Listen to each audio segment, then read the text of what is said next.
UPSC exam. Hello and welcome everybody to Likho UPSC. And this session is not a strategy session, no. This session is also not a session where I'm going to give you a lecture on what is UPSC, how it is to be done, and this classes, these are the coachings, these are my batches. No, I am not a school teacher, and I do not call myself a UPSC teacher as well. Who am I? I am here to become your mentor. I am here to become your friend, and I am here to help you understand what you are preparing for, because I was once lost in my journey and I don't want you to be lost here. Now, what exactly is this exam you're preparing for? You must have searched about it. Nobody prepares for any exam without knowing what this exam is going to bring. You know that you can be a part of the administrative services. You know that you will be making biggest policy decisions. You will be implementing those policy decisions. You are not kids anymore. You must have gone through the syllabus also, because only a fool will not touch UPSC syllabus and just directly start preparing for it. I know you guys are smart. So you must have gone through the syllabus also. I am not going to discuss the pattern of the exam, because you are smart enough to understand that this exam is divided into 3 phases. First is prelims, then mains, and then interview. In prelims, we have paper 1 and we have paper 2, which is the CSAT paper, and one is the GS paper. And CSAT paper is qualifying in nature, we all know that. Mains mein how many papers are there? Then there are 2 language papers also, which is again qualifying in nature. Then we have essay paper 1, 2, 3, 4, and then we have optional, which has one subject divided into 2 papers. And then we have the interview round, which will basically test your personality and your readiness for this position, because this is not a small position. This brings a lot of accountability and responsibilities on your shoulder. And I'm also not going to discuss about it has corruption, because name one service where there is no corruption. People are doing it. But then take a mirror, stand in front of the mirror, look at yourself and ask, what am I going to do once I'm selected? What will be my ethics once I'm selected? What are going to be my moral responsibilities, my values, my virtues? What am I going to do once I'm selected? And then you will understand if you are better suited for this exam or not. Please first take a pen and paper and write down. Tonight, do this activity. Just write down. Why am I preparing? And be honest with yourself. If you are not honest, see, we are not honest with our parents. We are never honest with our friends or the society in large. But we are honest to ourselves. But if you can't do that, if you can't be honest with yourself and write down on a piece of paper what exactly do you want from life, then trust me, you'll always be in the loop of self doubt. You will always feel insecure. You will always feel low on confidence. And then you will blame others for your problems, that I am underconfident because you said that, you said this, and this particular person behaved like this. If externally, if what people are doing to you, if that is making you doubt yourself, then that means we don't know ourselves. So I took a lot of time to understand myself, and when finally I did, I never let anyone disrespect or insult my goals, ambitions, and dreams in life. And I want all of you to realize this early on in this phase and write down on a piece of paper. I am not going to be a typical traditional teacher that you meet in this preparation these days. I am not going to stand, and make reels, or, in a coat and suit and whatever, or a sari, and say, oh, see, this is the exam and these are the syllabus, these are the points, this is how you have to prepare. No, I'm just going to be a friend who's going to help you understand how to figure out your way through this journey. And being moral or not being moral basically depends on how you think about yourself and the society at large. So that responsibility, I'm going to give it to you. Okay, I'm going to leave that to you. Now let's understand what is the purpose of this video. The purpose is very simple. The purpose is to make you understand if CSE is really tough. Answer is yes, it is tough. Basically, you are preparing for an exam which will give you direct insights and direct involvement in policy making for our country overall. Again, that is obvious that that kind of exam would be tough. So yes, it is tough. Now, is this exam unpredictable? Answer is yes, to some extent, yes. If you look at 2026 question paper, entire pattern was changed. Pattern change means syllabus was not changed. Syllabus was there. All the subjects were intact. But you would notice that a bit of mains was integrated through ethics in this paper. Then the language of question was a bit changed. The length of the questions were changed. Plus the options became a bit tricky. Now, how you could have coped, or how you can cope with these kind of things? It's very easy to say, if you are applying common sense, you can solve, if you have to be articulate this and that.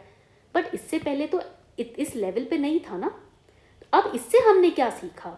You have to focus on that. If you're preparing for 2027 or 28, focus on what did you learn from this particular exam, this particular pattern.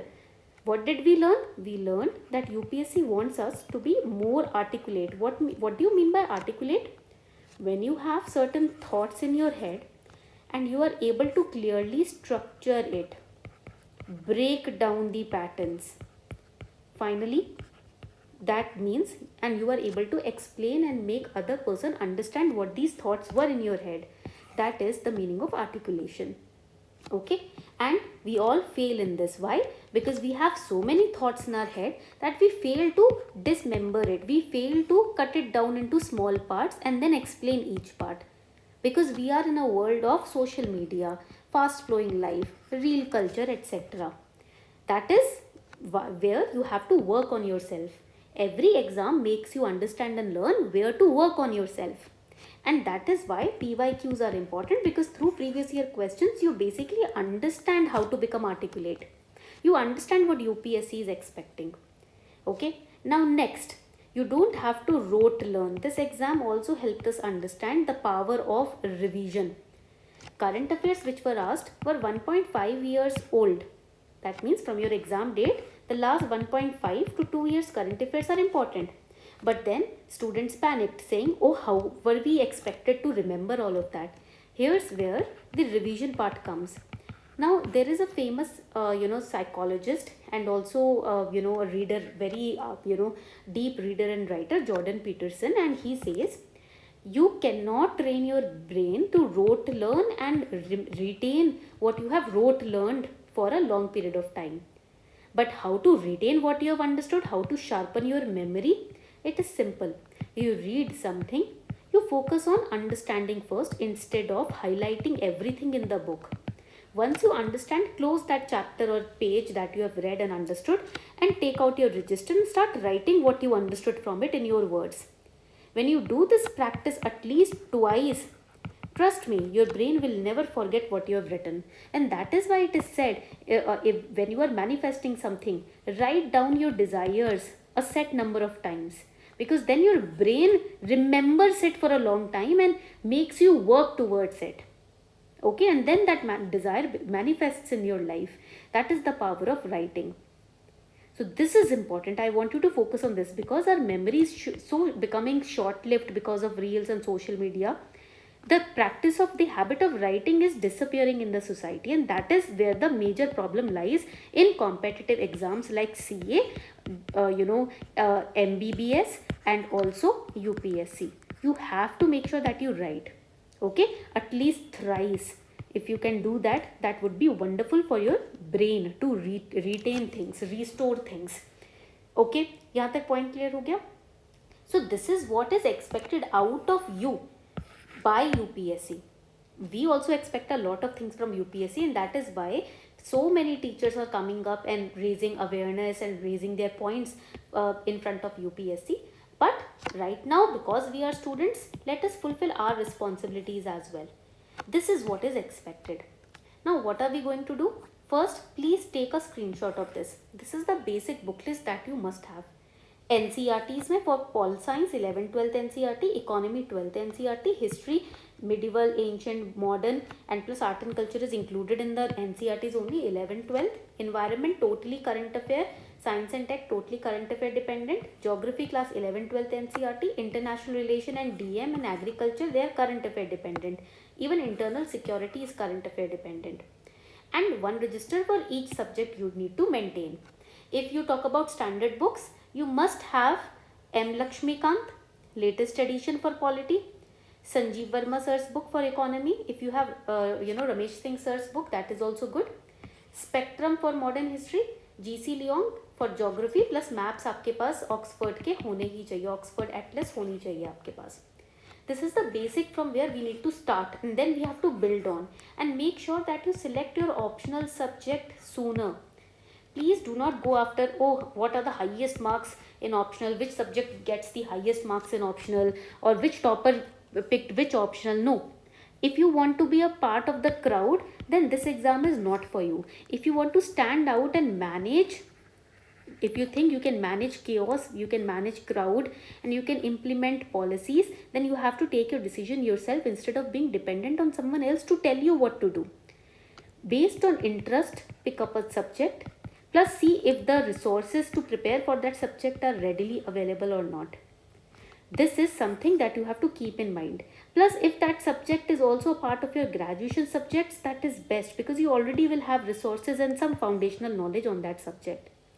Plus, go through the previous year questions of last 5 years and see what kind of questions are being asked. Your mind can analyze the kinds of tricks which are asked or framed while posing a question.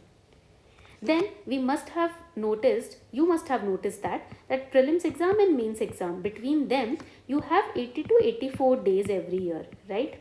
That means these days have to be utilized only for revision and answer writing practice for mains. But students still, till the end date of prelims, they will focus only on prelims, and they will then start ethics, essay, language papers optional after prelims, and then they are in the panic situation. So a smart student, a smart person with a very analytical mindset or a smart mindset will know that prelims and mains preparation go hand in hand. They have to be prepared together so that you can very easily focus on revision during this time phase. Okay. This was a general understanding of what UPSC is and what is expected out of you. I hope this much is clear. This was the first message from me for all of you. Make sure that you follow this. Keep one register for each subject. Now another important aspect, CSAT. If you are really good in CSAT, and if you pick up the previous year question last at least 6 years and you practice them and you are scoring more than 67 marks, then trust me, you are in the safe side. Okay? But if you think, oh, I am able to solve only these many questions and still I am not able to cross the 67, forget 67, I am not even being able to cross 40 marks threshold, then you must start your CSAT practice from today. At least 3 days a week you should keep aside for your CSAT, or at least weekends pay, Saturday and Sunday you can keep aside for CSAT. And how to start? Please start with previous year questions and focus first on reading comprehension, master that, and then go to maths. पहले reading comprehension master करो, and for that newspaper reading is very important. If you read, only then you will be able to analyze, observe, articulate. If you think, oh, God will do wonders because I have a very good intention, so I need not be reading, then you are going to go down. बैठे बिठाए किसी को फल नहीं मिलता है, खड़े होके तोड़ना पड़ता है पेड़ से. तो आपको न्यूज़पेपर रीड करना ही पड़ेगा. If you think, oh ma'am I don't have time, again you are making excuses and nothing else. Please don't tell me that you don't have time for reading newspaper.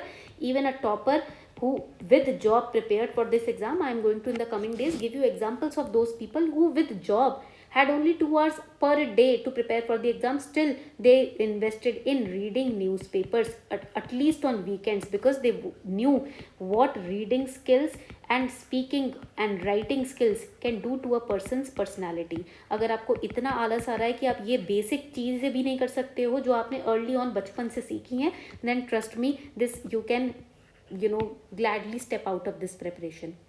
But you have to start from the basics, from the scratch, because then if you're not even doing the basics, that certainly means that we are alsi, or we can say lazy.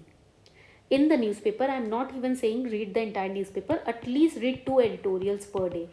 कितना time लगता है 2 editorial पढ़ के बस समझने में? आपको मैं ना लिखने के लिए बोल रही ना रटने के लिए बोल रही हूँ. I am just asking you to read and understand that set. Just tell me in the comment section how hard it is for you to just read one editorial at least every day. And also tell me in the comment section what is your year of attempt. It is 2027 or 28. Okay. So this was the first introductory you can say video or message for all of you.